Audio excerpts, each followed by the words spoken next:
What is sampling? Sampling is the act, process, or technique of selecting suitable sample or a representative part of a population for the purpose of determining parameters or characteristics of the whole population. The convenient sample. A convenient sample results when the more convenient elementary units are chosen from a population for observation. For example, in this situation, the more convenient units for the researcher are the ones closer to him or the ones that are lying on the boundary.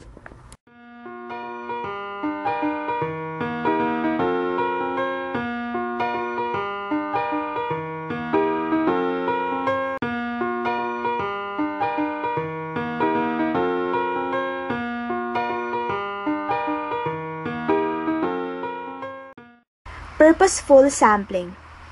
Purposeful sampling selects information-rich cases for in-depth study. Size and specific cases depend on the study purpose. In this example, the researcher would like to know which candy is more popular among a group of 10 children. Each one took their choice of sample and came up with an answer.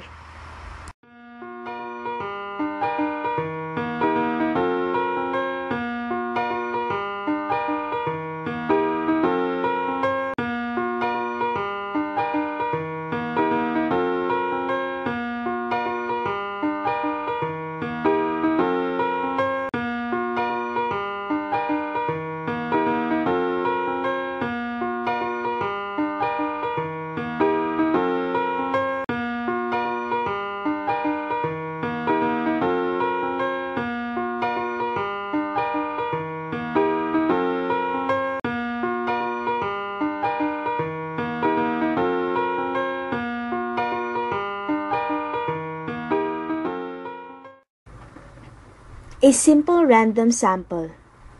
A simple random sample is obtained by choosing elementary units in such a way that each unit in the population has an equal chance of being selected. A simple random sample is free from sampling bias. For this type of sampling, a sample is obtained by simply selecting from the group. It is done randomly in no order or no pattern.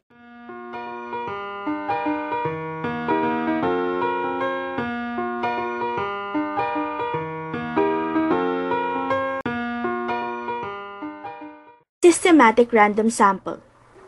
A systematic random sample is obtained by selecting one unit on a random basis and choosing additional elementary units at evenly spaced intervals until the desired number of units is obtained. In this example, all the elements were lined up in no specific order. The researcher then chose a random number in which a sample will be selected. In this case, the random number is 4, which means that every fourth element will be chosen as a sample.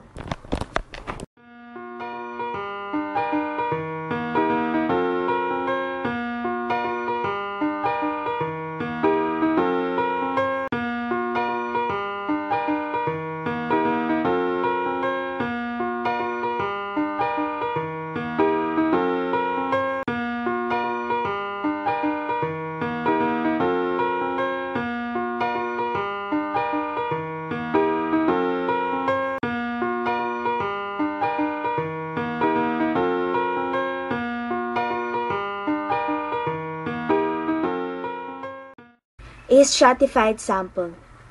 A stratified sample is obtained by independently selecting a separate simple random sample from each population stratum. A population can be divided into different groups, maybe based on some characteristics or variable. In this example, the candies were grouped based on their color. The researcher then randomly selects sample from each group of candies.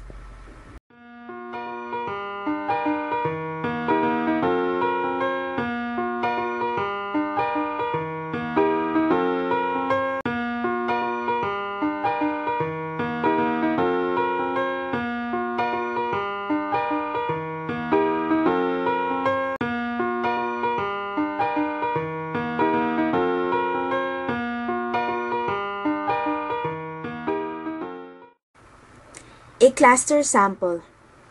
A cluster sample is obtained by selecting clusters from the population on the basis of simple random sampling. As an example, the researcher has grouped the elements according to their color. He then gets a random number in which the elements will be selected. In this example, the random number that was chosen was 4, which means that the entire fourth group among the elements will be chosen as the sample.